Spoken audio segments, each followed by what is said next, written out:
Hi, எல்லாருக்கும் வணக்கம். நாம் இந்த வீடியோவில் 10th தமிழில் உள்ள திருக்குறள் பார்க்கலாம். இப்போ ஒழுக்கம் உடைமை 14வது அதிகாரம்.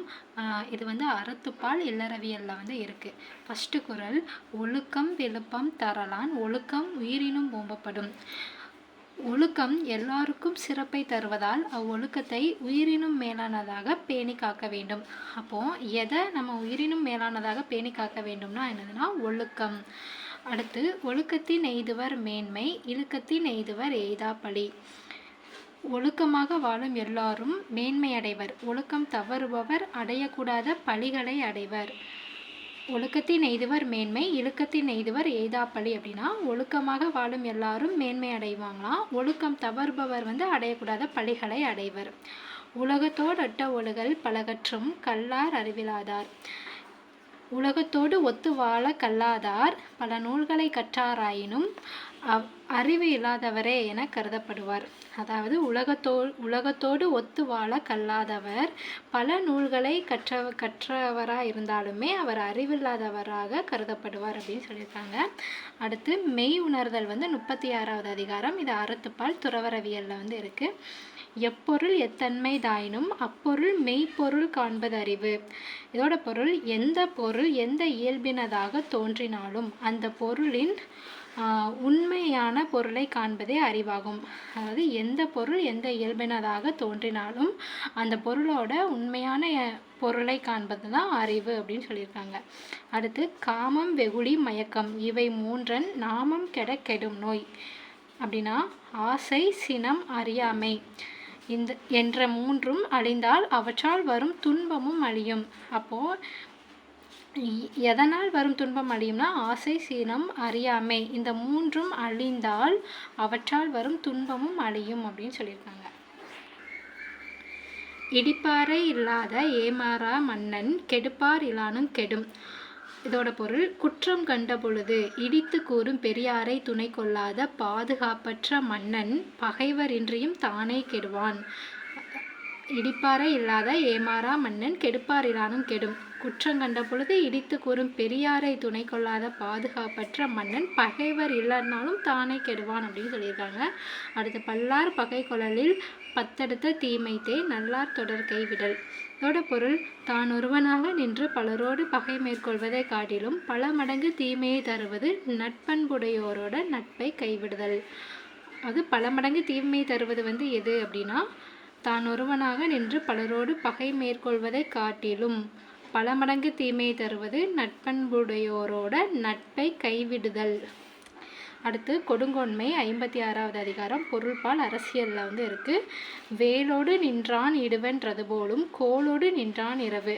ஆட்சி அதிகாரத்தை கொண்டுள்ள அரசன் தன் அதிகாரத்தை கொண்டு வரி விதிப்பது வேல் போன்ற ஆயுதங்களை காட்டி வழிப்பறி செய்வதற்கு நிகரானதாகும். அதாவது ஆட்சி அதிகாரத்தை கொண்டுள்ள அரசன் தன் அதிகாரத்தை கொண்டு வரி விதிப்பது வேல் போன்ற ஆயுதங்களை காட்டி வழிப்பறி செய்வதற்கு நிகரானது. இதில் ஓமை அணி பகிர்ந்து வந்திருக்கு. அடுத்து, நாள்தோறும் நாடி முறை செய்யா மன்னவன் நாள்தோறும் நாடும் கெடும். அப்படின்னா தன் நாட்டில் நிகழும் நன்மை தீமைகளை ஒவ்வொரு நாளும் ஆராய்ந்து ஆட்சி செய்யாத மன்னவன் தன் நாட்டை நாள்தோறும் இழக்க நேரிடுவான். அதாவது தன் நாட்டில் நிகழும் நன்மை தீமைகளை ஒவ்வொரு நாளும் ஆராய்ந்து ஆட்சி செய்யாத மன்னவன் தன் நாட்டை நாள்தோறும் இழக்க நேரிடுவான்னு சொல்கிறாங்க. அடுத்து, கண்ணோட்டம் 58வது அதிகாரம். பொருள்பால் அரசியல். பண்ணெண்ணாம் பாடற் கேபின்றேல் கண்ணெண்ணாம் கண்ணோட்டம் இல்லாத கண். பாடலோடு பொருந்தவில்லை எனில் இசையால் என்ன பயன்? அதுபோலவே இரக்கம் இல்லாவிட்டால் கண்களால் என்ன பயன் கேட்டிருக்காங்க. இதில் எடுத்துக்காட்டு ஓமையணி பயின்று வந்திருக்கு. கருமம் சிதையாமல் கண்ணோட வல்லார் குறிமை உடைத்து உலகு. நடுநிலையாக கடமை தவறாமல் இரக்கம் காட்டுபவருக்கு இவ்வுலகமே உரிமை உடையதாகும். இப்போ யாருக்கு இந்த உலகம் உரிமை உடையது அப்படின்னா நடுநிலையாக கடமை தவறாமல் இரக்கம் காட்டுபவருக்கு. அடுத்து, பெயக்கண்டும் நஞ்சுண்டமைவர் நயத்தக்க நாகரிகம் வேண்டுபவர். விரும்ப தகுந்த இரக்க இயல்பை கொண்டவர்கள் பிற நன்மை கருதி தமக்கு நஞ்சை கொடுத்தாலும் அதனை உண்ணும் பண்பாளர் ஆவார். யாரு? விரும்ப தகுந்த இரக்க இயல்பை கொண்டவர்கள். அடுத்ததா, ஆள்வினை உடைமை 62வது அதிகாரம். பொருள்பால் அரசியலில் வந்து இருக்கு. அருமை உடைத்தன் ரசவாமை வேண்டும், பெருமை முயற்சி தரும். ஒரு செயல் முடிப்பதற்கு இயலாதது என்று எண்ணி சோர்வு அடையாதிருக்க வேண்டும். அச்செயலை முயற்சியுடன் முடிப்பது தான் பெருமை தரும் அப்படின்னு சொல்கிறாங்க. அடுத்து, தாளாண்மை என்னும் தகைமைக்கண் தங்கிற்றே வேளாண்மை என்னும் செருக்கு.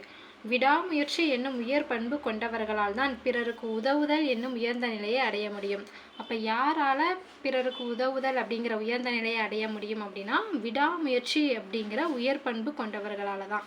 அடுத்து, முயற்சி திருவினை ஆக்கும், முயற்சியின்மை இன்மை புகுத்திவிடும். முயற்சி செய்தால் ஒருவருக்கு செல்வம் பெருகும், முயற்சி இல்லாவிட்டால் அவருக்கு வறுமையை வந்து சேரும். அடுத்ததா, பொறியின்மை யாருக்கும் பழியன்றறிவரின் தாழ்வினை இன்மை பழி. ஐம்புலன்களின் ஏதேனும் குறையிருப்பினும் அது இழிவன்று. அறிய வேண்டியதை அறிந்து முயற்சி செய்யாதது தான் இழிவாகும். அதை தான் சொல்கிறாங்க. பொறியின்மை யாருக்கும் பழியன்றறிவரின் தாழ்வினை இன்மை பழி அப்படின்னா ஐம்புலன்களை ஏதாச்சும் குறை இருந்தாலும் அது இழிவு கிடையாது. அறிய வேண்டியதை அறிந்து முயற்சி செய்யாமல் இருக்கிறது தான் இழிவு அப்படின்னு சொல்கிறாங்க.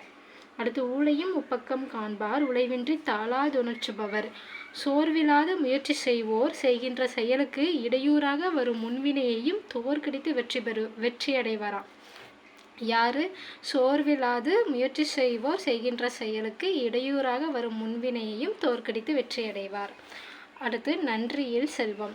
கெடுப்பதுவும் துய்ப்பதுவும் எல்லார் கடிக்கிய கோடி உண்டாயினும் இல். பிறருக்கு கொடுக்காமலும் தானும் அனுபவிக்காமலும் இருப்பவர் அடுக்கடுக்காய் பல கோடி பொருட்கள் பெற்றிருந்தாலும் அதனால் பயன் இல்லைன்னு சொல்கிறாங்க. அதாவது, பிறருக்கு கொடுக்காமலும் தானும் அனுபவிக்காமலும் இருப்பவர் அடுக்கடுக்காய் அவங்க பல கோடி பொருட்கள் பெற்றிருந்தாலும் அதனால் பயன் இல்லைன்னு சொல்கிறாங்க. அடுத்து, நச்சப்படாதவன் செல்வம் நடுவூறு நச்சு மரம் பழுத்தற்று. பிறருக்கு உதவி செய்யாததால் ஒருவராலும் விரும்பப்படாதவர் பெற்ற செல்வம் ஊரின் நடுவில் நச்சு மரம் பழுத்தது போன்றது அப்படின்ட்டு இருக்காங்க. அதாவது, பிறருக்கு உதவி செய்யாததால் ஒருவராலும் விரும்பப்படாதவர் பெற்ற செல்வம் ஊரின் நடுவில் நச்சு மரம் பழுத்தது போன்றதுன்னு சொல்கிறாங்க. இதில் வந்து உவமை அணி வந்து பயின்று வந்திருக்கு. நன்றி.